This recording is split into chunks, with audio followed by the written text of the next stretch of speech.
good to be with you. As last year we were not able to have these services, it's good to be with you and to celebrate the birth of Christ. And as we do that here, I want to focus in on one distinct truth about Christmas, that Christmas is a fulfillment of a promise. Promises are something that, I don't know about you, but I've thought a lot about over this last year and a half. That we've been living in a very unique time and place as a people and in a world. And throughout this last year and a half, I've processed trust and promises in lots of new ways. And as I think about that, there was a moment that happened just a few weeks ago that kind of stood out to me. And it was a moment with my daughter, right? So my daughter's 7, and she's reading.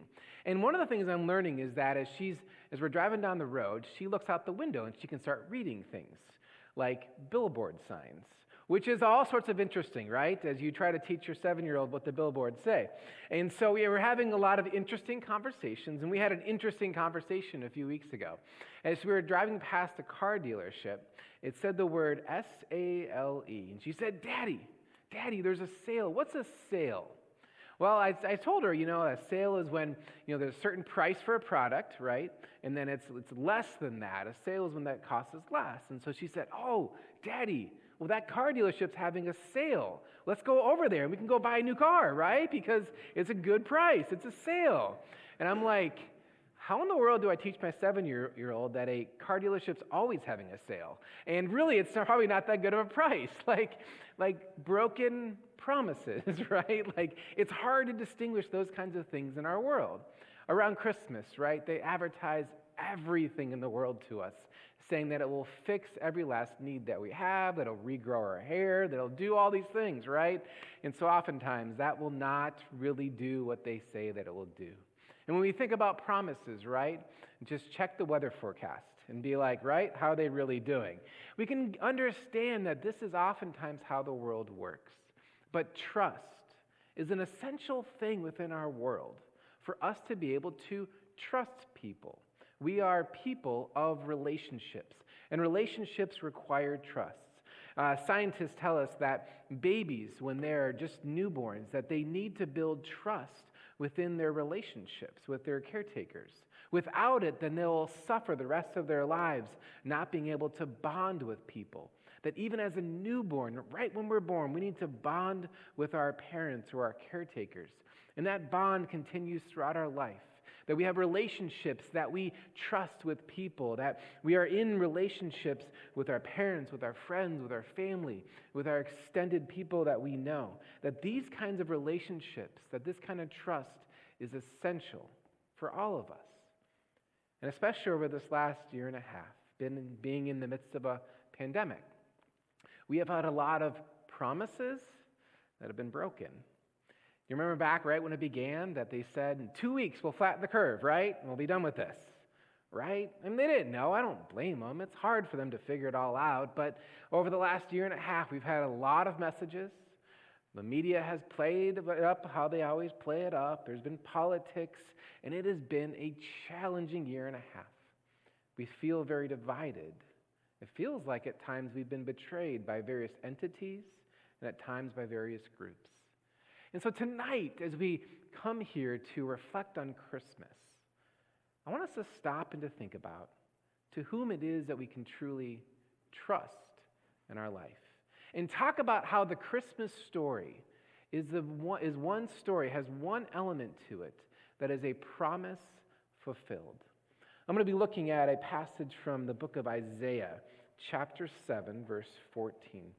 And Isaiah 7:14 is a fascinating little verse. It's a prophecy, right? And so what God does in a prophecy is that he speaks to a prophet. And then through the prophet, the message of God is then given out to the community. It's given out both verbally and at times it's written down as well. While Isaiah wrote it down. And this was hundreds of years before the birth of Jesus that Isaiah wrote these words down. And we hear this in Isaiah chapter 7, verse 14. And he says this. Therefore, the Lord himself will give you a sign. The virgin will conceive and give birth to a son, and will be called Emmanuel. And so that simple verse, right, it's up on the screen, you see this, is a prophecy of what is to come, that hundreds of years before the birth of Jesus, that through the prophet Isaiah, these words came out. That a virgin, right, and we know this to be Mary, that this virgin will be given birth to a son, and we'll call him Emmanuel, and the name for Jesus is Emmanuel. Now, this prophecy is one of over 300 different prophecies found within the Old Testament. Over 300. And they're all pointing to a certain person. The prophecy of a Messiah, of someone coming that would come and lead Israel, that would rule over Israel. And so when we read these words here about Jesus' birth, we see a prophecy fulfilled. Another similar one to this from the prophet Micah, no relation, from the prophet Micah, a good old prophet in Micah chapter 5, verse 2, we hear these words. But you, Bethlehem Ephrathah, though you are small among the clans of Judah, out of you will come for me one who will be ruler over Israel, whose origins are from old, from ancient times. What the prophet Micah is sharing here is that out of Bethlehem will come a ruler. That out of Bethlehem will come somebody to lead the people, a ruler. That Bethlehem is a small clan, and it was a small town in the time of Jesus, and that this ruler will be from old, from ancient times. Well, who's older than God, right? Like, he's the definition of ancient. So Jesus, being fully God, is the definition of from ancient times. And so we see another prophecy fulfilled. Another good example of this is from Isaiah chapter 53, verse 4 and 5. It says this, "Surely he took up our pain and bore our suffering. Yet we considered him punished by God, stricken by him and afflicted. But he was pierced for our transgressions. He was crushed for our iniquities. The punishment that brought us peace was on him, and by his wounds we are healed." As we think about Jesus' death and then resurrection, we realize that he was a man of pain, that he bore our suffering, and that in him that he was pierced by a sword upon the side, and with that, through his wounds, through his death, we are truly healed. We are eternally healed as we trust in him. Our sins are forgiven. As we think about this prophecy in Isaiah 53:5, we see another moment foreshadowing what is to come through Jesus' death and then his resurrection. And it's in these moments, these are 3 of over 300 different prophecies about the Messiah. And so as we stop and we think about this moment of Christmas, we really truly take in a reality that is the essence of extraordinary, that one person could fulfill over the 300 different prophecies in his life. Now, as we think about the extraordinary nature of that moment, truly it's humbling, but it's also powerful to just think about how possible it could be that one person could do that. And so in our modern age, of course, someone did the math. His name is Peter Stoner, and he's a professor, of course, as a professor in Pasadena College. And what he did is he took a group of students, he looked at all the different prophecies and all the different people on earth, and he began to be able to create some algorithms to understand what the likelihood is that one person would fulfill all 300 different prophecies in the Old Testament. And the likelihood is 1 in 10 to the 17th power. That is 1 in 10 with 17 zeros behind it. That's the likelihood that one person would fulfill all those different prophecies. That's like a lot, right? And in the midst of that, right, we stop and we take in these moments and we realize that the birth of Jesus, the Son of God and Son of Man coming down here to earth, is a powerful, unlikely moment, yet a moment that we can stand in wonder and in awe of. As I take in this truth, I stop and just think about that promise that the angel gave to Mary, right? Mary's all of 13 or 14. That's how old they were when they got married in that day and time. And I have a hard time taking that in, but that's just the truth, right? She's about 13 or 14. The angel shows up into her life and says to her that you will conceive and give birth to the Son of God. That this is what is going to happen to you. And Mary just takes it in. Like, she believes the angel, which I just have like tremendous respect for her to be able to do that. And as she takes that in, then 9 months later, the promise is fulfilled. When we stop and realize that not only is it astronomical for this to actually happen, but then it tells us something about the nature of God. That God is somebody who will fulfill his promises in our life. That Christmas is a promise fulfilled that we can look at and say, God said he was going to do it. He said that this Messiah was coming. And then in the midst of that, the Messiah came and it fulfilled what God was up to. Now, when we stop and we realize like how God did that, we have to stop and realize like what actually took place. So, like, here's what happened. Like, God told all the different prophets like a Messiah was coming, like laid it out, like what his life would look like what it will be like all these different things.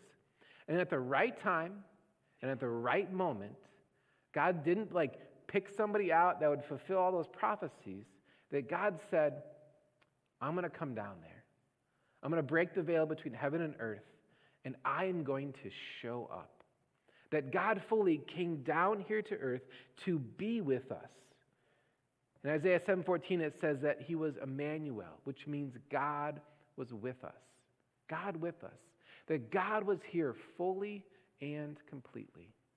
And so as we take in this truth on Christmas, we realize that it's not just a famous child being born, not just like somebody who was a good ruler or this like miracle worker, but fully and completely, this was God here on earth with us. And so as we stop and take that in, we realize that God showed up into our lives to be with us and to guide us in the midst of our journey. That we can look back and we say, hey, God, like you don't get it. Like you don't know how hard it is to be human. And he's like, guess what? I do. I was there. I showed up. That we follow a God who showed up.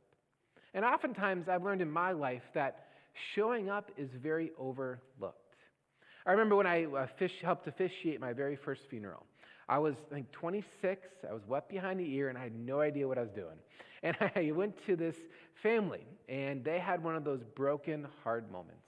A 40-something-year-old guy got into an accident and died. I went to his parents' house, and he had kids, and it was this broken, hard moment. And I remember driving there just being like, I have no idea what to say. I had no idea. Like, what do you say in this moment? Like, I have zero experience. I remember going into the house and then helping them with the funeral and saying a few words, and the other pastor did a lot of the funeral. But I was there, and I realized that, like, I didn't know what to say, so I'm not going to try and, like, say something stupid, right? So I didn't really say much. I just was there. And at the funeral, I said a few words, but I then was just kind of there. And I didn't know what to do, didn't know what to say. I'm just kind of learning. But after the funeral, as everything's being wrapped up, the man who's died, his mom came over to me. And she gave me a big old hug. And she whispered in my ear, thank you for all that you did. I really appreciate it. And I stopped and I realized, like, I didn't do anything except show up. That what we learn in Christmas is that showing up is essential and vital for us. And that God's promise that he laid out for us is that God will keep his promise in our life, that he will show up. That if he showed up at Christmas, he will show up in our lives right now. That he will be with us in our journeys, walking along what we are doing. Because the reality of life is that we will experience broken promises again. That people will hurt us. Things at work will go awry. We'll make dumb choices. That life will be tough. This is a reality. But the one person that we can look to that will fulfill their promise always is God.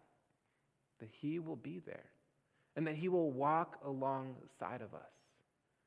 And that in the midst of a world that is oftentimes not telling us the truth or telling us half-truths, that God is there, honest and with us, and looking out for our best. And along with that, as Christians, those who are followers of Christ, we learn this lesson that not only did God show up, but as the body of Christ, we are called to show up as well. To be the people who show up into people's life, that people can trust in and fulfill those promises the best that we can. And so, friends, this is the reality of Christmas, that it's a promise fulfilled for us that we can take in and hold on to in our lives. And so as we open presents and wear weird sweaters and decorate our house and have a festive meal, we stop and we realize that the Almighty, the King of the world, the Creator of all, came down here to earth just as he said he would, and that he showed up into our lives and showed us what love was truly like. In just a few moments, we're going to be singing Silent Night, and as we do so, we're going to put the lights down and pass the candle, and as we think about that moment, we have to stop and think about what day of the year is Christmas really on? December 25th. Now, the reality is that's not actually Jesus' birthday. We don't know the day that Jesus was born, right? So the first Christians, as they were kind of creating a celebration for Jesus for his birthday, they actually picked this day very intentionally. They thought it was the longest day of the year. They were off by like 3 days, but they were close. Thought this was the longest day or the shortest day of the year, the day with the most darkness. And the reason why they picked that day, because the day with the most darkness, because Jesus is the light of the world. That they wanted this to be a profound reality, that on the day with the most darkness, that the light of the world showed up. And that we celebrate at the light of Christ, that it will chase away all the darkness. And so, friends, as the lights descend and the ushers come forward, I go over here, and I'll take from the Christ candle the light of Christ. And as you pass this amongst each other in the pews, I invite you to bless each other with the blessing of the light of Christ. And so, friends, let us share the light of Christ. The light of Christ.